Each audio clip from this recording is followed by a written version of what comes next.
Coño, qué manguangua, vale. ¿Ah? O sea, quieres una elección adelantada. Encima ilegalizas los partidos. Encima inhabilitas los candidatos y tú eliges los candidatos. Y tú quieres que el pueblo venezolano y el mundo te reconozca la elección. ¿Quieres que te lo diga? Así, mira. Así te lo digo yo. Saludos, estamos iniciando el recuento de lo que será conocido como la historia de estas últimas 24 horas. Será Capriles molesto por las elecciones que no ganó, por cierto, Maduro. Bueno, señores, iniciamos entonces nuestro programa 24 horas, Bravo 24 por YouTube, Voz de la Democracia y la Libertad. Vamos a agradecer a todos aquellos que hacen posible el programa. Por ejemplo, Ángela Sago y su libro En nombre de los pobres los multiplicamos, a Bernardo Jurado y su novela Volando en el ataúd, a Carlos Rangel y su libro La Venezuela imposible, crónicas y reflexiones sobre democracia y libertad, aquí lo tienen, y a Natalia Bravo y su libro En busca del orgasmo, una guía interactiva para pasar la página. Va a dar mucho que hablar este libro. Los 4 están en Amazon. Además, Aptitud Dancewear en Coral Spring, en el centro comercial Coral Spring, a nombre de Doménica Ciortino, Realtor y Simple Care. 24 horas, Voz de la Libertad y la Democracia. Les saluda Napoleón Bravo. Mi Twitter es muy sencillo, Napoleón Bravo, todo pegado. En los controles está Ángel Wilfredo Montero, en la coproducción Beatriz Galindo y la producción general es de Natalia Rodríguez y de Argimiro Rodríguez.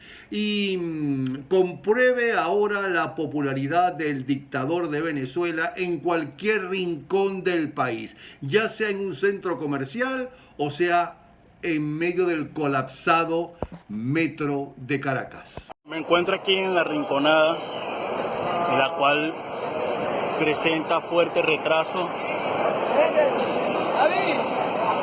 Pueden observar. Quiero saber qué dicen cuando alguien dice Maduro. ¡Maduro!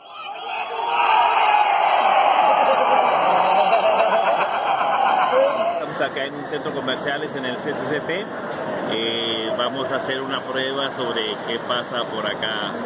¡Maduro!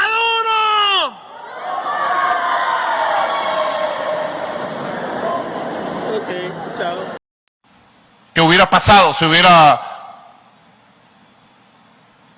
tenido éxito este atentado contra mi vida?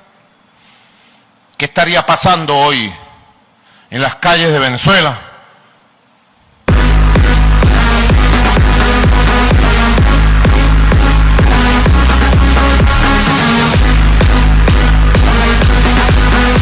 Y ahora los acontecimientos por los que será recordada en estas últimas 24 horas. Declara Carlos Vecchio: si Nicolás Maduro no deja entrar la ayuda humanitaria, le vamos a pedir a los militares que abran la ruta a Venezuela. En otro titular, conocemos que el régimen reforzó la presencia militar en la frontera con Brasil para impedir el ingreso de ayuda humanitaria. Sin embargo, el pueblo molesto a las afueras de Santa Elena de Guairén está en pie de lucha, especialmente los Pemones, y los militares no se dan abasto pidiendo refuerzos en Tumeremo y al fuerte Tarabay y a la Quinta Brigada.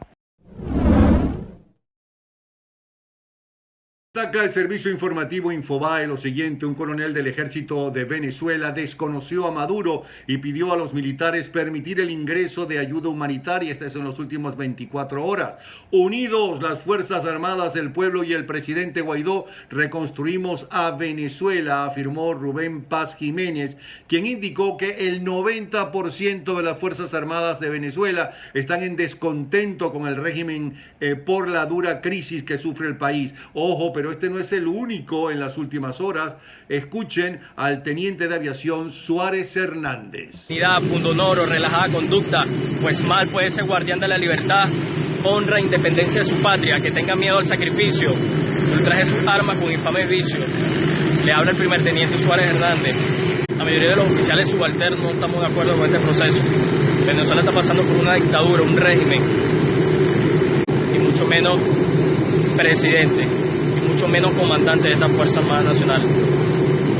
Se lo hizo un oficial subalterno. Yo estoy en desacato con usted. No aceptaré sus órdenes, ¿sí? Y al pueblo venezolano, que como a mí nos obligaron a sacar el carnet de la patria. Mira, nosotros somos una fuerza armada sin militancia política. Y usted ha roto y ha vuelto tiza lo que fue una vez esta institución. Por lo tanto, no acepto esto. Seguimos con las noticias más destacadas de las últimas 24 horas. CNN destaca: a esta hora los pobres y hambrientos decidirán el futuro de Venezuela. El país cuenta con las reservas de petróleo más grandes del mundo, pero su gente está pasando hambre.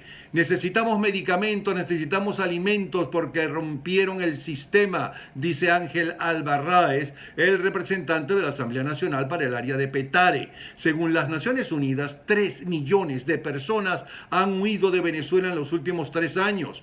Ahora la ayuda humanitaria se está reuniendo en la frontera de Venezuela con el llamado del rival de Maduro, Juan Guaidó, quien se proclamó presidente. Bueno, es una obligación, no se proclamó, lo proclamó la Asamblea Nacional presidente de la República y la Constitución, y que ha ganado el reconocimiento de muchos países sudamericanos y europeos. Su táctica probará la relación de Maduro con los militares, obligando a los soldados en la frontera a elegir entre comida y la lealtad al dictador. Tú como joven, ¿por qué apoyas a Nicolás Maduro?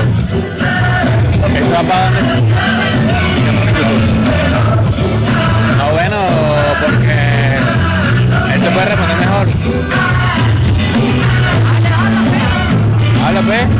¿Por qué apoyas como joven a Nicolás Maduro? ¿Por qué apoyas como joven a Nicolás Maduro? Porque apoya a Maduro. Porque nos obligó. El titular más destacado de NTN 24, el servicio informativo colombiano. Venezolanos llaman a protestar el martes en el puente Tienditas para que ingrese ayuda.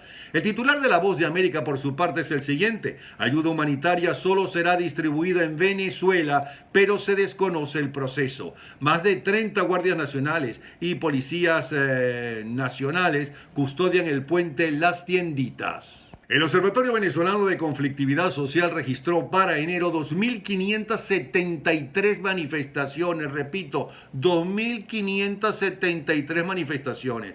Esta cifra equivale a 86 protestas diarias en todo el país. Al comparar con igual mes del año pasado, cuando se contabilizaron 714 acciones de calle, las protestas se incrementaron un 360%. Las entidades que acumularon mayor número de manifestaciones fueron Distrito Capital, 300, Táchira, 247, Trujillo, 224, Bolívar, 222, Mérida, 208 y Miranda, 204.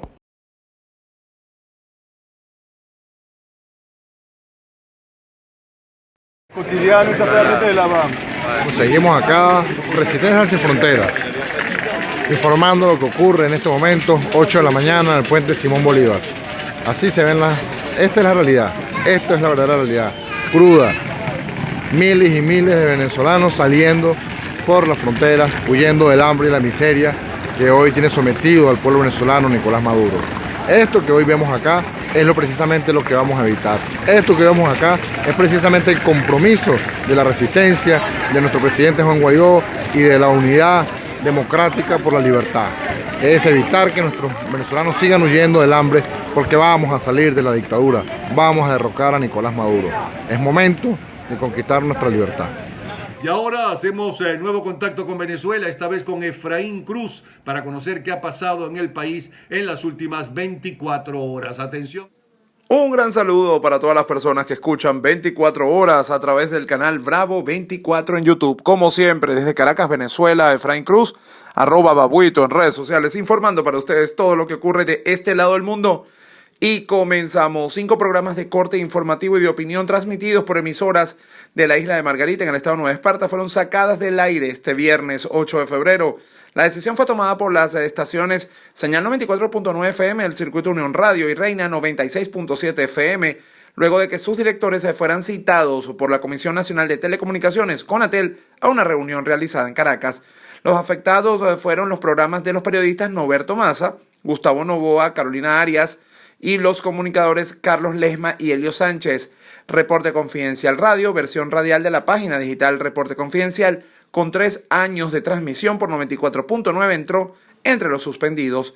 El espacio fue creado en febrero del 2016, inicialmente por Novoa Arias y Braulio Jatar. Este último, recordemos, estaba apresado en septiembre de ese mismo año, justo cuando se dirigía a la emisora, un día después que ocurriera un fuerte cacerolazo contra Nicolás Maduro en la isla de Margarita, y desde ese momento se encuentra privado de libertad. En el caso de Novoa también fue suspendido de su programa Así de Claro, con frecuencia diaria y 5 años al aire por 94.9. En esta radio igual se encontraba Carlos Lesma con un programa de lunes a viernes de corte recreativo y de opinión. En Reina 96.7 FM estaban los programas de Norberto Massa y Elio Sánchez, igualmente con más de 3 años de transmisión de lunes a viernes. La notificación a los conductores de los programas fue hecha también de manera verbal, sin dejar constancia de la razón de la decisión ni los criterios aplicados para la misma. Tanto los periodistas como los locutores afectados tienen una trayectoria superior a los de los 15 años de experiencia en medios.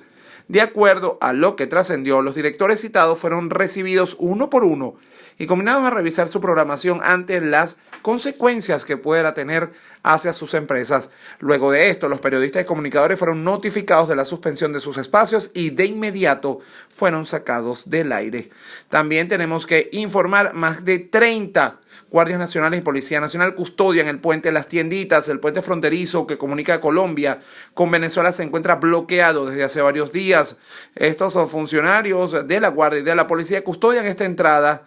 De acuerdo con el reporte de los medios de comunicación que se encuentran en el lugar, el número de efectivos militares y policiales aumentó a 30, más de 30 efectivos de la Guardia custodian entrada de este puente. Hay 10 policías y 20 guardias femeninas. Los militares hombres que restan están apostados en las alcabalas en la vía entre San Antonio del Táchira y Ureña.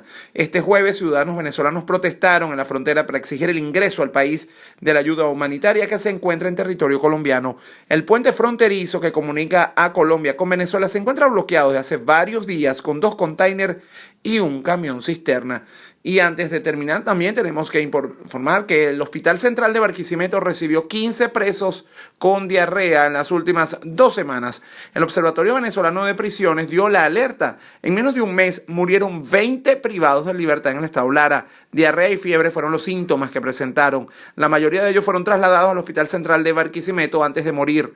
Una fuente interna del hospital confirmó el ingreso de 15 presos provenientes de las cárceles David de Viloria y Comunidad Penitenciaria Fénix, ambas ubicadas en el estado. 2 de los pacientes murieron. Virgilio Jiménez Urbina, de 20 años de edad, murió el martes 5 de febrero en el Hospital Central de Barquisimeto. Estaba deshidratado, tenía evacuaciones líquidas y con coágulos de sangre. Presentó una hemorragia, según se conoció por parte de este equipo. Y el 9, la diputada Adriana Pichardo se reunió con los familiares de Jiménez Urbina y él fue uno de los cientos de presos políticos que arrestaron en 2017 y dice que el joven falleció por paludismo. Según la fuente del Hospital Central de Barquisimeto, Jiménez Urbina murió con un síndrome discéntrico. Este conjunto de síntomas podría ser producido por un virus, una bacteria o parásitos. Humberto Prado, es uno de los directores de esta ONG, ha denunciado reiteradas veces las condiciones salubres en las que se encuentran las cárceles venezolanas, particularmente en las de Lara. No tienen agua con regularidad y la potable solo es suministrada una vez a la semana por los parientes. Además, la comida es ofrecida a los presos con gusanos y en estado de descomposición. Bueno, así están las cosas por Venezuela hoy, como siempre, desde Caracas. Efraín Cruz, @babuito en redes sociales, informando para ustedes todo lo que ocurre de este lado del mundo. Seguiremos en contacto. Hola amigos, ¿cómo están? Reciban un saludo de quien les habla, Norberto Massa. Yo soy periodista, comunicador social. Actualmente soy director de la emisora Reina en Margarita, 967 FM. Pero también conduzco un programa de opinión en las mañanas que se llama El Café de las Mañanas, de 6 a 9 de lunes a viernes. Aparentemente no encajamos con la línea del gobierno en cuanto a la percepción que tenemos de los hechos que suceden en el país.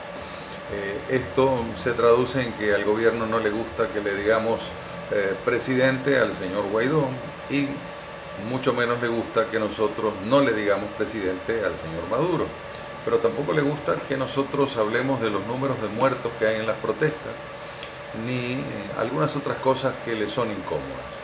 Ahora hay una nueva modalidad que es la de hacer una especie de limpieza selectiva. Antes se cerraban las emisoras de radio, clausuradas totalmente. Ahora se presiona a los dueños de los medios de comunicación para que saquen los programas que Conatel supone, o el gobierno, que es la misma cosa, supone que le son adversos. Entonces le dan a elegir a los dueños en comunicaciones absolutamente verbales, no queda nada por escrito. Los convocan a Conatel en Caracas, allá los reciben uno por uno a los dueños y le dicen, bueno, si usted no se apega a la línea editorial del gobierno, a la verdad del gobierno, sacando a esos programas que están fuera de esta línea, entonces nosotros podemos incautar los equipos de la emisora y sacarlos del aire. Como ustedes comprenderán, es una decisión muy sencilla para los dueños de los medios y de alguna manera me reconforta saber que por culpa mía no hay nadie que haya quedado sin trabajo, porque cuando se clausura una emisora se clausuran muchos puestos de trabajo de gente que no tiene nada que ver con el problema que nos está afectando a nosotros en estos momentos. Somos 5 los comunicadores aquí en Margarita, pero entendemos que en todo el país hay muchos más. Y de Venezuela nos vamos a Uruguay vamos a ver qué entrevista o qué le dice a Marcesabel Guevara el diputado uruguayo Rodrigo Goñi, que al parecer va a dejar en esta entrevista al descubierto los negocios entre el democratísimo gobierno de izquierda uruguayo y la involución chaveca.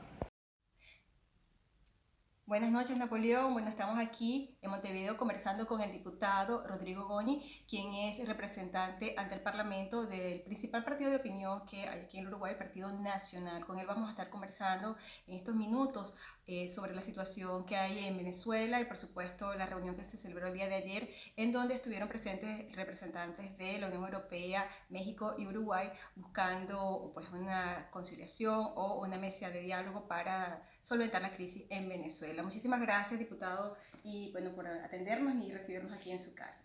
Un gusto y estoy a lo que ustedes pregunten. Bueno, nos gustaría conocer un poco su opinión acerca de la reunión que se realizó el día de ayer aquí en Uruguay y cuál es la postura que tiene el Partido Nacional frente a la situación en Venezuela. Bueno, lo de ayer fue todo muy confuso porque no hay una declaración clara, no todos los que concurrieron estuvieron de acuerdo. Por lo tanto, es muy difícil sacar una conclusión definitiva. Lo que sí, creo que vamos a lo positivo, porque Venezuela está expectante, digamos, de caminos que puedan abrirse desde el ámbito internacional.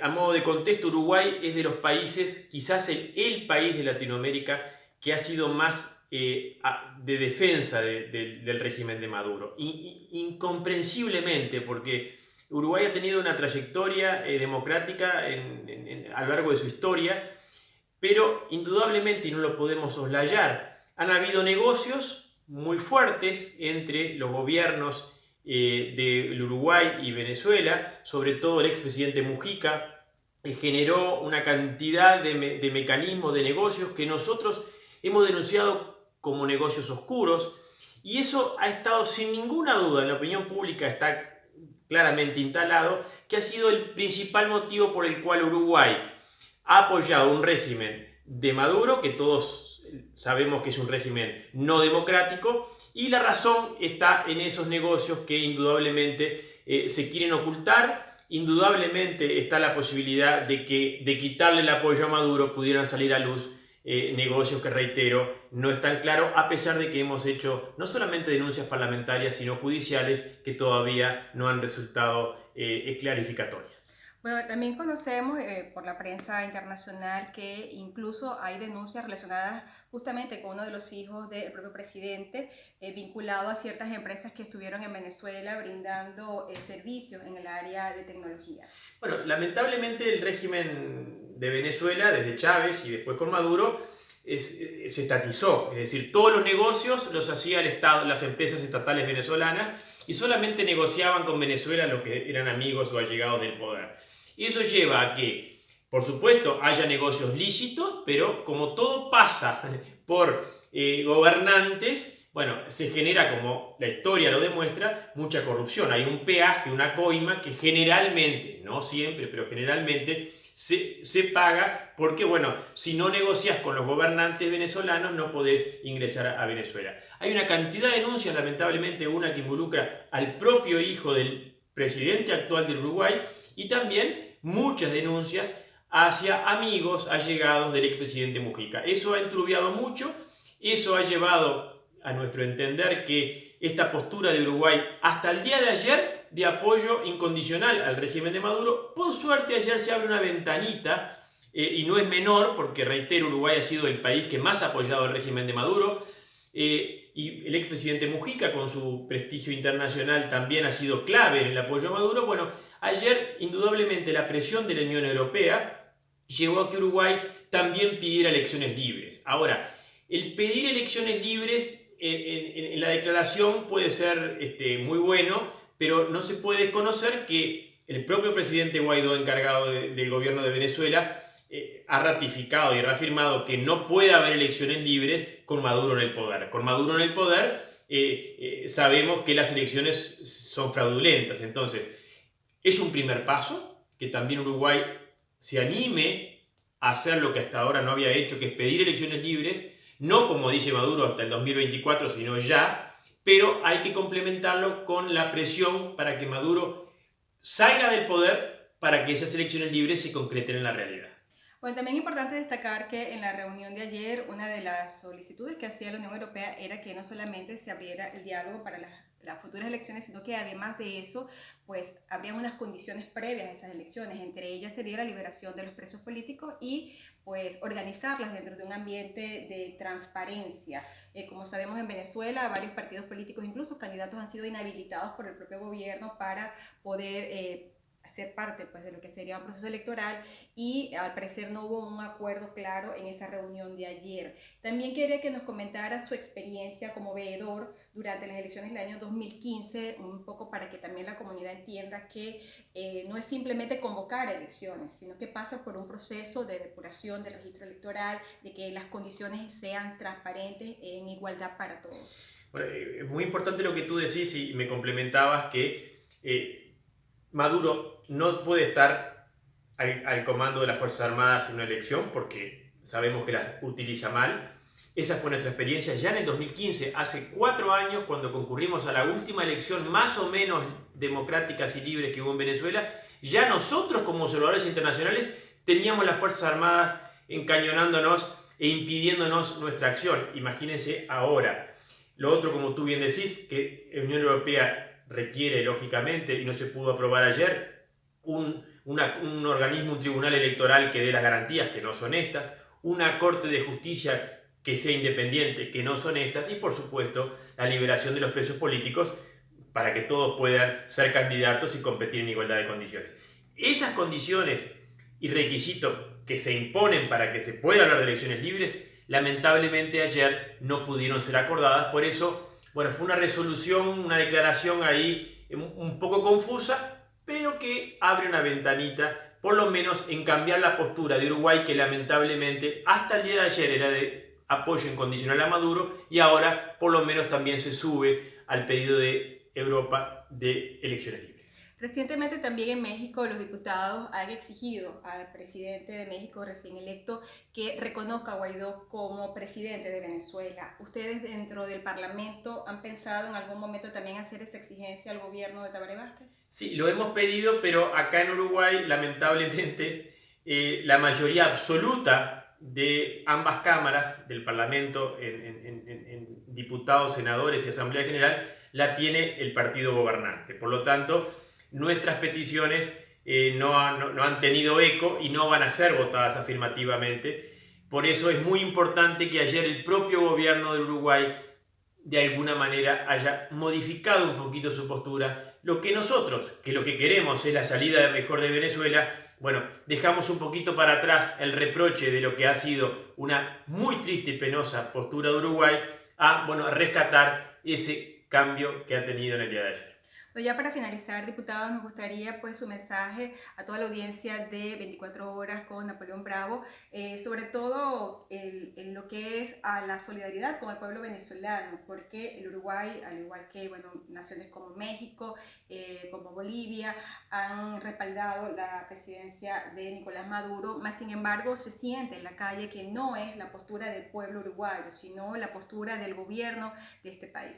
Bueno, ayer lo decíamos en un acto muy precioso que tuvimos de muchos miles de personas en una plaza pública en Montevideo, en conjunto con venezolanos, y habíamos varios legisladores, varios parlamentarios de diferentes partidos de la oposición ayer, y expresábamos que la inmensa mayoría de los uruguayos está con el pueblo venezolano, con el pueblo que quiere recuperar su democracia y su libertad, y nosotros realmente nos sentimos muy hermanados con los venezolanos, con los que están y los que quedaron, porque cuando nosotros tuvimos que vivir en una dictadura hace 40 años, Venezuela fue el país que más presionó a la comunidad internacional para que nosotros recuperáramos nuestra libertad. Contamos con la solidaridad hace 40 años con Venezuela, que hoy lamentablemente Venezuela no puede contar con el gobierno, sí con nuestro pueblo.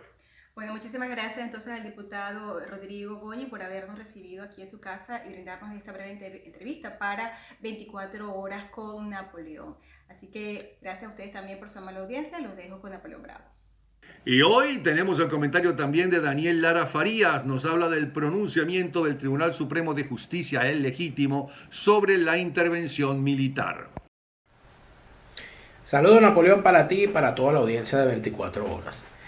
Napoleón, la noticia o la expectativa de los venezolanos con respecto a la ayuda humanitaria y las acciones que los Estados Unidos quieren encabezar o se piensa que pretenden encabezar para ponerle fin a la tiranía de Nicolás Maduro y a su continuado asalto al Estado venezolano para seguir manteniendo de rehén a la nación, ha tenido una particularidad o dos acciones particulares que creo que es necesario destacar. Una ha sido la sentencia que ha emitido el Tribunal Supremo de Justicia en el exilio, de alguna manera autorizando la ocurrencia de una intervención militar en Venezuela basados en el principio de necesaria acción al momento en que ocurre una tragedia humanitaria como la que se está viviendo en Venezuela. Y en segundo lugar, la noticia que se ha conocido desde el Parlamento de los Estados Unidos sobre la falta de consenso bipartidista en cuanto a dejar en los acuerdos con respecto a Venezuela abierta la posibilidad de una acción militar. Esto, y entonces aquí vemos que hay como dos posiciones, ¿no? En primer lugar, es necesario saber que cuando aquí se hablaba de intervención militar en Venezuela, cuando se hablaba de sacar al régimen chavista por la fuerza, el principal obstáculo para que eso ocurriera era la clase política venezolana. Quiere decir que la clase política venezolana estuvo durante años intentando evitar lo inevitable, porque esto no es algo que ocurrió en los últimos meses, esto no es algo que ocurrió en los últimos 2 años. Es que el régimen chavista debía haber salido y haber sido sacado a patadas del poder, y sus líderes debieron haber sido sacados del poder vivos o muertos hace mucho tiempo ya. Pero lamentablemente la tosudez de esa clase política, la complicidad de otros y la ingenuidad de muchos, sumados al abierto y franco colaboracionismo de ciertos liderazgos que se doblaban para no partirse y que pensaban que el tiempo de Dios era perfecto y todo lo demás, evitaron que el mundo viera lo que estaba ocurriendo en Venezuela a plenitud. Luego vemos cómo dentro del Parlamento hay un sector del Partido Demócrata bien involucrado en la búsqueda de soluciones para Venezuela, y hay un sector del Partido Republicano involucrado también en lo mismo. Pero lamentablemente, una de las cosas que esa clase política venezolana no ha podido hacer durante todos estos años es tener un lobby permanente con los Estados Unidos, con ambos partidos, donde se entienda que las posiciones de los parlamentarios en los Estados Unidos no responden a líneas partidistas, sino al electorado al cual representa cada uno de esos parlamentarios. En tal sentido, pretender que solo los republicanos están de acuerdo con una salida por la fuerza y con un apoyo a cualquier salida militar que eche por tierra el chavismo en Venezuela, que solo los republicanos están de acuerdo con eso, es una gran mentira y es muestra de ignorancia sobre el sistema político de los Estados Unidos. Porque dentro de los demócratas, dentro del Partido Demócrata, hay personalidades, hay representantes y hay senadores que tienen una posición parecida y que lamentablemente, como la clase política venezolana cree que solo los republicanos están en contra del chavismo y que los demócratas no lo están, se han abstenido de hacer el lobby referente y los contactos del caso con personalidades como por ejemplo el senador Bob Menéndez, también de origen cubano, tanto como Marco Rubio, y que tiene una posición bastante clara con respecto a Venezuela, porque cualquier cubano que haga política en los Estados Unidos sabe que cayendo el payaso, cayendo los maromeros, y que Cuba y Venezuela son lamentablemente una alianza que en este momento, de quebrarse una de sus patas, se puede caer la mesa entera. Lamentablemente no se ha hecho el trabajo de lobby necesario y hoy estamos aquí entonces en esta encrucijada. Sin embargo, lo necesario, Napoleón, es que hay que decirle a la gente y hay que saber y hay que entender que no necesita el presidente de los Estados Unidos el apoyo del Congreso, ni el apoyo de la ONU, ni el apoyo de la OEA, ni el apoyo de nadie si quiere intervenir unilateralmente en un país para resolver una situación de orden que de alguna manera amenace la seguridad nacional de los Estados Unidos. Así que amanecerá y veremos. En todo caso, creo que queda mucho todavía por ver. Este fin de semana hay que estar pendiente, porque aquí la gente se pone a lanzar esta cantidad de audios de WhatsApp y todas estas cosas que terminan desviando la atención de lo sustancial. Y lo sustancial es que hay una ayuda humanitaria esperando para entrar a Venezuela y hay una situación humanitaria que debe ser atendida. Es todo por hoy, Napoleón. Saludos para ti y para toda tu audiencia. Para seguir a Daniel Lara Farías, su Twitter es DLaraF. D de Daniel, Lara y F de Farías. Lara F. Bueno, muchas gracias entonces a Ángela Sago y su nuevo libro En nombre de los pobres los multiplicamos, Bernardo Jurado y su novela Volando en el ataúd, gracias a Carlos Rangel y su libro La Venezuela imposible, crónicas y reflexiones sobre la democracia y la libertad, y Natalia Bravo, En busca del orgasmo, una guía interactiva para pasar la página, un libro que dará que hablar. Es las memorias de una milenia. Si usted quiere conocer a los millennials, aquí está. Esa es la oportunidad de conocerla. Gracias a... Bueno, todos estos libros están en Amazon en este momento, o sea que ustedes lo consiguen fácilmente y le llegan hasta su casa. Gracias a Aptitud Dancewear en Coral Spring, el centro comercial Coral Spring. Gracias a Dominica Ciortino, Realtor, y a Simple Care. 24 horas, voz de la libertad y la democracia. Gracias.